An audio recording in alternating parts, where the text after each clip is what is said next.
કચેરીએ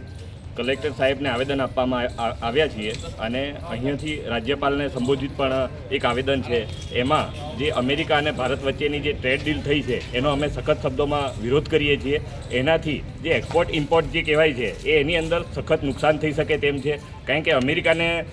ઓલરેડી ફાયદા તરીકે 18% અને ઇન્ડિયાને 0%। ઓલરેડી આમાં એવું કહી શકીએ કે ખેડૂત હોય, બિઝનેસમેન હોય કે ટેક્સટાઇલ વિભાગ હોય કે હીરા ઉદ્યોગ હોય, આ તમામને એક રેસની દોડમાં 200 મીટર આગળ અમેરિકાને રાખવામાં આવ્યું છે અને 200 મીટર પાછળ ઇન્ડિયાને રાખવામાં આવ્યું છે। એટલે આવનાર સમયની અંદર આ ખેડૂતોથી લઈ ટેક્સટાઇલ વિભાગ હોય, હીરા ઉદ્યોગ હોય કે બિઝનેસમેન હોય, ઇન્ડિયાના જે પણ હોય એ બધા જ લગભગ કહેવાય કે 50 થી 100 વર્ષ પાછળ પડી જશે અને આ ડીલથી સંપૂર્ણ ભારતનું માર્કેટ અમેરિકાના હવાલે થઈ જશે, જેના લીધે અહીં સામાન્ય રીતે ગ્રાહકોને, ખેડૂતોને જે પાયમાલી જે 50 વર્ષ પછી દેખાઈ રહી છે એ આ ટ્રેડ ડીલનું આ સૌપ્રથમ દર્શન છે, જેનો આમ આદમી પાર્ટી સખત શબ્દોમાં વિરોધ કરે છે। અને આનો ટ્રેડ ડીલનો રદ ન થાય તો આવનાર સમયની અંદર જે ઉગ્ર સ્વરૂપ ભારતની અંદર તમામ સંગઠનોથી લઈ આમ આદમી પાર્ટી સાથે રહીને જે ઉઠાવશે એનું